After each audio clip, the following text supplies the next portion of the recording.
फिलहाल अब हम लोग थोड़ा सा जुवेनाइल फेज को डिफाइन कर ले और वेजिटेटिव फेज को भी डिफाइन कर ले। जुवेनाइल फेज, जब लैंगिक प्रवस्था किसी जंतु शरीर में संपन्न होती है, जब लैंगिक प्रवस्था किसी जंतु शरीर में उसके इन्फेंट पीरियड से लेकर एडल्ट होने तक की जो अवस्थाएं होती है, उस अवस्थाओं को हम लोग जुवेनाइल फेज कहते हैं, क्योंकि इस फेज में वह शारीरिक रूप से, शरीर क्रियात्मक रूप से और आकारिकीय रूप से भी ग्रो करता हुआ अंततः सेक्सुअल मैच्योरिटी को गेन कर लेता है। यानी फिर से आप समझिए कि जब कोई प्राणी शरीर या जंतु शरीर अपने बाल अवस्था से वृद्धि करते हुए लैंगिक परिपक्वता को प्राप्त कर लेता है, तो ऐसी अवस्था को जुवेनाइल फेज या फिर उसे किशोरावस्था कहते हैं। और यह अवस्था, फिर से जान ले आप, यह अवस्था केवल जंतुओं में होता है। यानी अब आप कंक्लूजन के तौर पे आप यह जान लीजिए कि juvenile phase is the monopoly of animal life. Juvenile phase is the monopoly of animal life and the vegetative phase is monopoly of plant life. But दोनों में ध्यान रखना, in higher level of organization, यानी उच्च स्तरीय जंतु शरीर में और उच्च स्तरीय पादप शरीर में यह संपन्न होता है। जुवेनाइल फेज एनिमल बॉडी में और वेजिटेटिव फेज प्लांट बॉडी में। जब कोई प्लांट अपने शैशव अवस्था से वृद्धि करता हुआ ग्रेजुअली धीरे धीरे धीरे धीरे वो अपनी परिपक्वता को गेन कर लेता है, जैसे ही वो परिपक्व हो जाता है सेक्सुअली मैच्योरिटी उसमें आ जाती है। और जैसे ही कोई उच्च स्तरीय पादप शरीर अपनी शैशव काल से वृद्धि करता हुआ अपनी लैंगिक परिपक्वता को प्राप्त करता है, तो ऐसा करने को वेजिटेटिव फेज अथवा कायिक अवस्था कहते हैं, जिसमें वो सेक्सुअली मैच्योर्ड हो जाता है और तब जाके उस शरीर के द्वारा, खासकर यदि वो बाइसेक्सुअल प्लांट है या एंजियोस्पर्मिक प्लांट है, तो उनके द्वारा फ्लावरिंग जैसी प्रक्रियाएं शुरू होती हैं। और ठीक वही प्रोसेस के जैसा एनिमल बॉडी में भी जब कोई प्राणी शरीर अपनी इन्फेंट अवस्था से, बाल अवस्था से वृद्धि करते हुए अंततः लैंगिक परिपक्वता को प्राप्त करता है, ठीक है, यानी जब कोई प्राणी शरीर अपने बाल्यावस्था से, अपने चाइल्डहुड से, अपने इन्फेंट स्टेज से धीरे धीरे वृद्धि करता हुआ जब अपनी लैंगिक परिपक्वता को प्राप्त कर ले या लैंगिक परिपक्वता को प्राप्त करता है, तो ऐसा करने को जुवेनाइल फेज कहा जाता है। यानी वह अवस्था, वह सर्टेन पीरियड ऑफ टाइम जिस पीरियड में वह अपने infant stage to matured stage और सेक्सुअली मैच्योरिटी गेन किया जाता है, तो उस अवस्था को हम लोग जुवेनाइल फेज या किशोरावस्था कहते हैं। बहरहाल आप ये दो अवस्था जान गए, जिसमें एक को हम लोग जुवेनाइल फेज कहते हैं और दूसरे को वेजिटेटिव फेज कहते हैं। फर्दर अब हम इससे आगे चलते हैं। इस प्रकार से सेक्सुअल फेज को आप जान चुके हैं। अब आपसे यदि कोई क्वेश्चन आता है या कोई पूछता है कि how many types of sexual phase, then आप बता सकते हैं उसको, there are 2 type of sexual phase, first of all juvenile phase and second one vegetative phase. Okay, तो इस तरह से सेक्सुअल फेज 2 तरह की हो जाती है। अब हम थोड़ा सा आगे चलते हैं इसमें, बहरहाल आगे बढ़ते हैं। इस चीज को आप समझ गए, जान गए।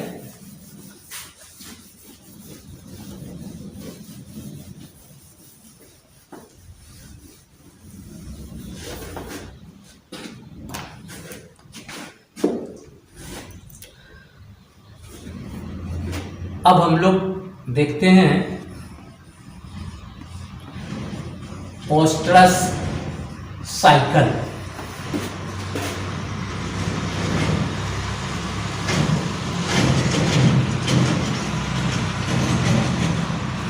या मध चक्र। ओस्ट्रस साइकिल या मधचक्र। ओस्ट्रस साइकिल या मधचक्र क्या है? What do you mean by oestrus cycle? Question आता है। या यह कहा जा सकता है कि मधचक्र से आप क्या समझते हैं, या मधचक्र क्या है? तो इसको भी हमें जान लेने की जरूरत है। ओस्ट्रस साइकिल या मधचक्र यह सामान्यतः नन प्राइमेट स्तनधारियों में होता है। नन प्राइमेट स्तनधारी का मतलब होता है अप्रास्तनी स्तनधारी। अब अप्रास्तनी और प्रास्तनी ये थोड़ा सा डिफिकल्ट है, पहले हम इसको जान लें। अप्रास्तनी का मतलब होता है ऐसे सभी प्राणी, ऐसे सभी उच्च स्तरीय स्तनधारी प्राणी जिसमें प्लेसेंटा एब्सेंट होता है। समझ गए? अर्थात फिर से समझिए, वैसे सभी उच्च स्तरीय स्तनधारी प्राणी जिनमें प्लेसेंटा एब्सेंट होता है, उनमें अपरा नहीं होती है, तो वैसे प्राणियों को हम लोग अप्रास्तनी प्राणी कहते हैं या अप्रास्तनी स्तनधारी कहते हैं। उसी को हम लोग नन प्राइमेट मैमल्स कहते हैं। ठीक है? और इसके विपरीत एक दूसरा होता है जिसको हम लोग प्राइमेट कहते हैं, प्राइमेट मैमल्स। अर्थात वैसे सभी प्राणी या वैसे सभी उच्च स्तरीय प्राणी जिसमें प्लेसेंटा प्रेजेंट होती है, जिसमें अपरा उपस्थित होती है, तो वैसे प्राणी को हम लोग प्राइमेट्स मैमल्स या उसे स्तनधारी प्राणी कहते हैं। तो इस डिफरेंस के वजह से ये ओस्ट्रस साइकिल खासकर नन प्राइमेट्स में होता है, जबकि मेंस्ट्रुअल साइकिल प्राइमेट्स प्राणियों में होता है। ठीक है? तो हम लोग पार्टिकुलर पहले ओस्ट्रस साइकिल की चर्चा कर ले, तब जाके हम फिर मेंस्ट्रुअल साइकिल की चर्चा करेंगे। एक बाय एक, वन बाय वन करेंगे, क्योंकि एक ही साथ दो काम नहीं हो सकता है। तो फिलहाल हम लोग ओस्ट्रस साइकिल की चर्चा करते हैं। मधचक्र क्या है और इसको पहले हम लोग समझ लेते हैं। अर्थात स्तनधारियों में अप्रास्तनी नन प्लेसेंटल स्तनधारियों में, कहने का मीनिंग यह है, फिर से आप समझिए, नन प्लेसेंटल, नन का मतलब होता है नहीं, प्लेसेंटल का मतलब होता है अपरायुक्त, और यहां नन लगा हुआ पहले से, इसलिए इसका अर्थ हुआ ऐसे सभी प्राणी या ऐसे सभी स्तनधारी प्राणी जिसमें प्लेसेंटा ऑलवेज एब्सेंट होता है। तो ऐसे मैमल्स को, ऐसे स्तनधारी प्राणियों को नन प्लेसेंटल प्राइमेट्स कहा जाता है या उसे अप्रास्तनी स्तनधारी प्राणी कहते हैं। तो इस प्रकार से हम लोग सबसे पहले ओस्ट्रस साइकिल की चर्चा करेंगे, यानी मधचक्र के बारे में हम लोग जानेंगे। तो फिलहाल मधचक्र जाने और उसके बाद जब हम इसको समझ लेंगे, जान लेंगे, तो फिर हम मेंस्ट्रुअल साइकिल की चर्चा करेंगे।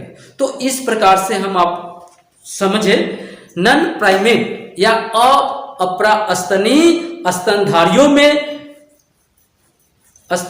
में जनन प्रावस्था या रिप्रोडक्टिव फेज के समय, जनन प्रावस्था या रिप्रोडक्टिव फेज के समय होने वाली ऐसी जननी क्रियाविधि जिसके द्वारा हार्मोनल परिवर्तन होता है, जिसके द्वारा क्या होता है, हार्मोनल परिवर्तन होता है, और उस हार्मोनल परिवर्तन होने के कारण उस संबंधित नन प्राइमेट्स स्तनधारियों के अंडाशय में कुछ इस प्रकार से कन्फॉर्मेशनल चेंजिंग होता है कि वह अंडाशय अंडाणु का निर्माण करना शुरू करती है, और जब अंडाणु फॉर्म हो जाते हैं, निर्मित हो जाते हैं, तो फिर उस अंडाणु को, यानी उस बने हुए अंडाणु को वह निर्मोचित कर देता है, यानी उसे रिलीज करता है, ताकि प्रेगनेंसी कंफर्म हो सके। तब हम समझ सकते हैं कि ओस्ट्रस साइकिल का मतलब होता क्या है। अब आप समझ लीजिए, ओस्ट्रस साइकिल यानी आर्थो चक्र या अंडाशय चक्र किसी भी नन प्राइमेट स्तनधारियों के अंडाशय में संपन्न होने वाली वे सम्मिलित संपूर्ण जैविक क्रियाविधि है जिसके संपन्न होने से उसके अंडाशय के भीतर बहुत सारे अंडाणु फॉर्म होते हैं और अंततः जब अंडाणु निर्मित हो जाते हैं तो उस अंडाणु को उस अंडाशय के द्वारा रिलीज आउट कर दिया जाता है, उसे निर्मोचित कर दिया जाता है। तो इस प्रकार से निर्मोचित अंडाणु उस संबंधित जनन तंत्र के जनन अंग जिसे हम फैलोपियन ट्यूब कहते हैं या अंडवाहिनी कहते हैं में आकर रुक जाता है और जैसे ही मेल गैमेट से उसकी संपर्क होती है फर्टिलाइजेशन डन होता है और वह related non placental primates pregnant हो जाता है। तो ऐसा होने को हम लोग अंडाशय चक्र या ओस्ट्रस साइकिल कहते हैं।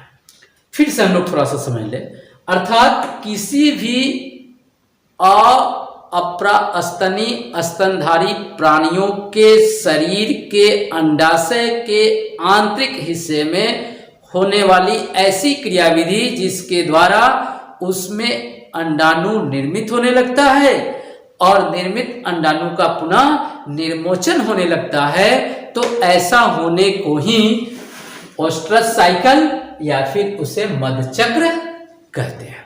समझ गए? तो इस प्रकार से मधुचक्र का मतलब होता है कि नॉन प्लेसेंटल मैमल्स जितने भी हैं वो सभी अपने सेक्सुअल मैच्योरिटी को गेन करने के साथ ही जब तक वो सेक्सुअली मैच्योर्ड नहीं होगा तब तक, जब तक वह सेक्सुअली मैच्योर्ड नहीं होगा तब तक वह नई जनरेशन को जनरेट करने की प्रक्रिया का शुभारंभ नहीं कर पाएगा।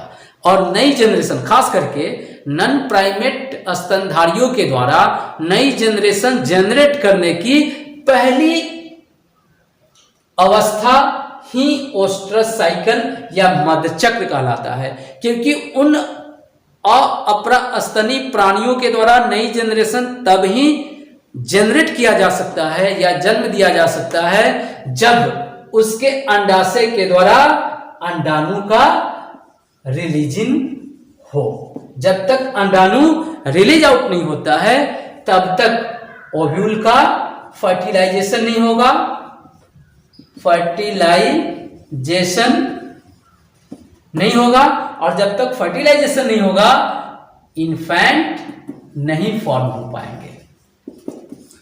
इसलिए ओस्ट्रस साइकिल किसी भी अपरास्तनी स्तनधारी प्राणियों में संपन्न होने वाली सेक्सुअल मैच्योरिटी की पहली इवेंट्स है जो यह एक्सपोज करता है, डिमोन्स्ट्रेट करता है कि वह सेक्सुअली मैच्योर्ड हो चुका है।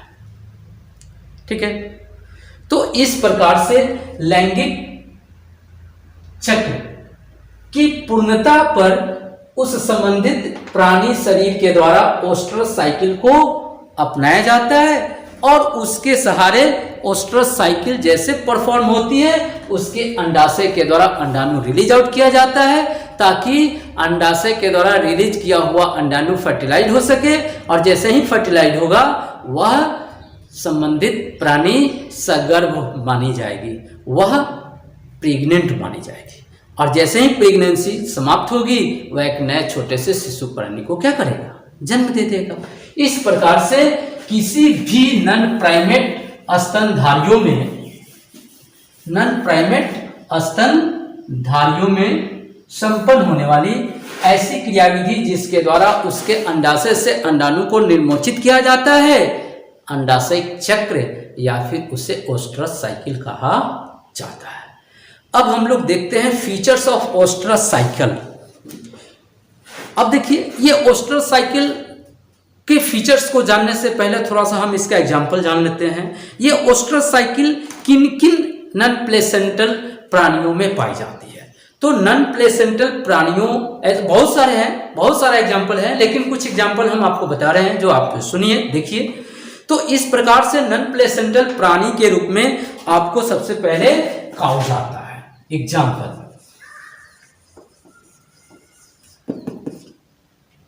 Couch, dogs,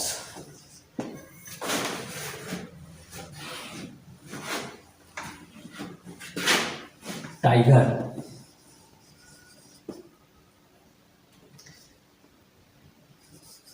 rat,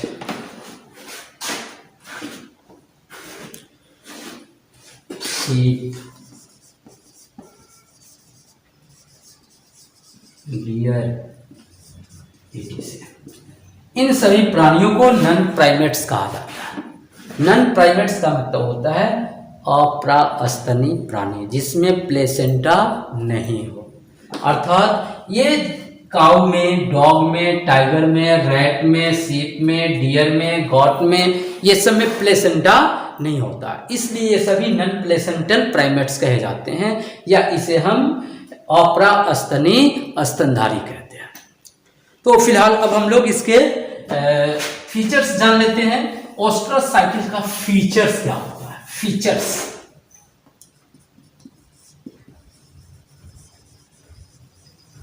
features of ओस्ट्रोसाइकिल।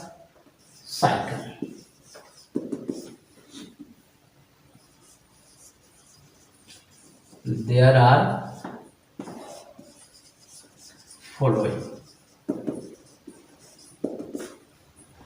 First, यह केवल नन प्राइमेट्स में होता है। यह केवल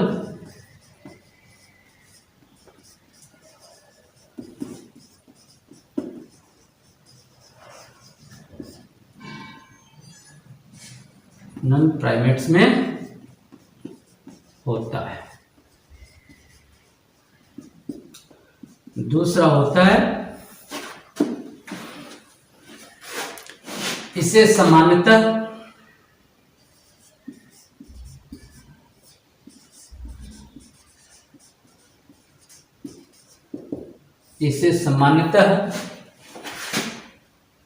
मतलब ओस्ट्रोसाइकिल को इसे सामान्यतः हीट पीरियड कहा जाता है। हीट पीरियड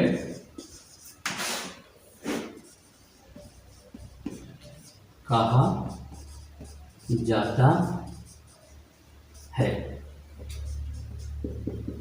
तीसरा, इसे सामान्यतः हीट पीरियड कहा जाता है। ठीक है, इस चक्र में ब्लड सेक्रेशन नहीं होता। इस चक्र में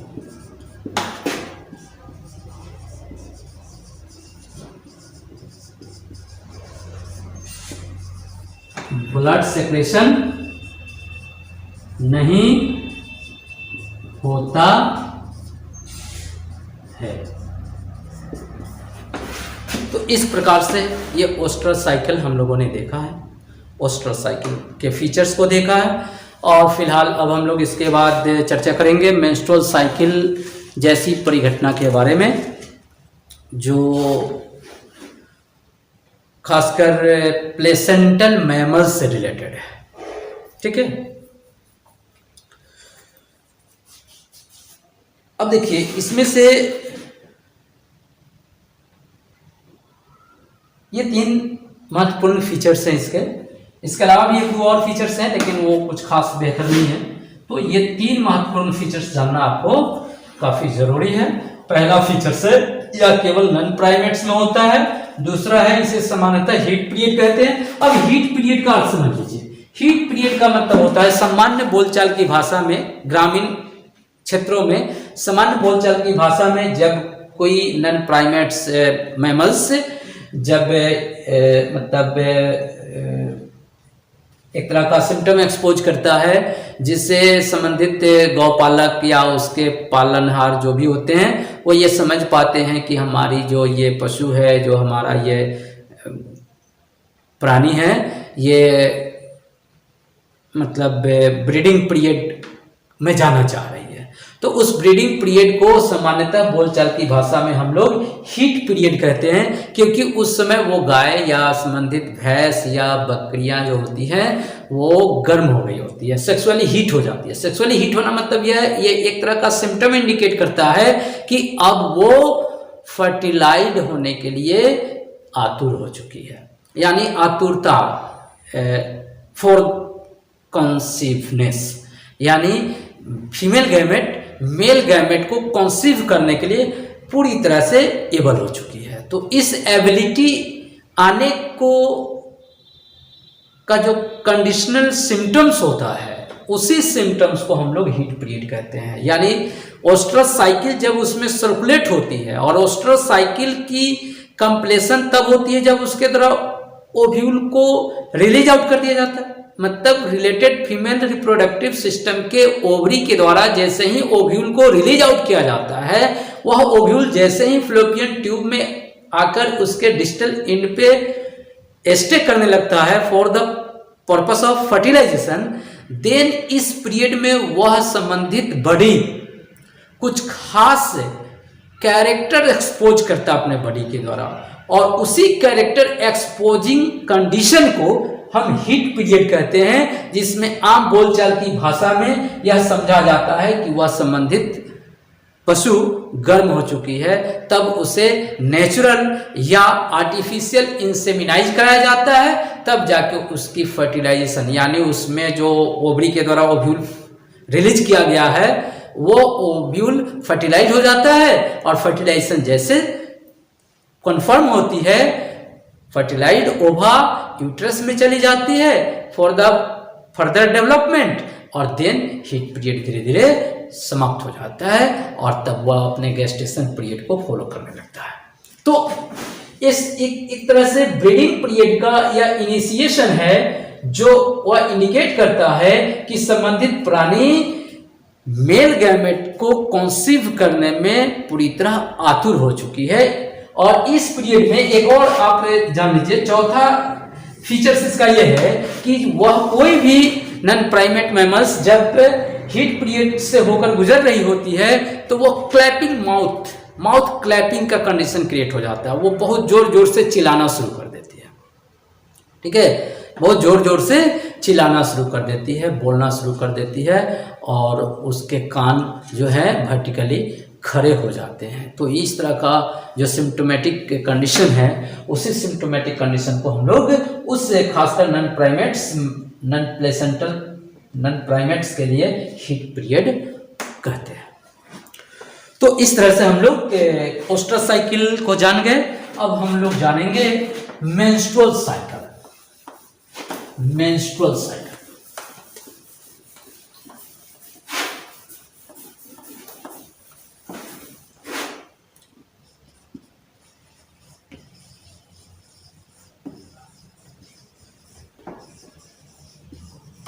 मेंस्ट्रुअल साइकिल, इसे हम लोग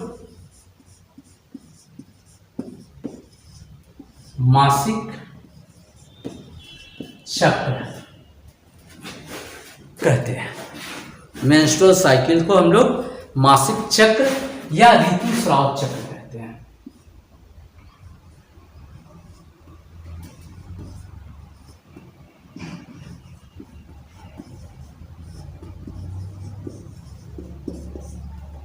ऋतुस्राव चक्र भी इसे कहा जाता है। तो इस तरह से मेंस्ट्रुअल साइकिल को हम लोग जान ले। मेंस्ट्रुअल साइकिल एक्चुअल में है क्या? लगभग सभी प्राइमेट्स फीमेल मैमल्स में, लगभग सभी प्राइमेट्स फीमेल मैमल्स में, यानी सभी अपरास्तनी स्तनधारियों के मादा शरीर के अंडाशय में होने वाली ऐसी क्रियाविधि जिसके द्वारा अंडाणु निर्मोचित होता है, ठीक है ना?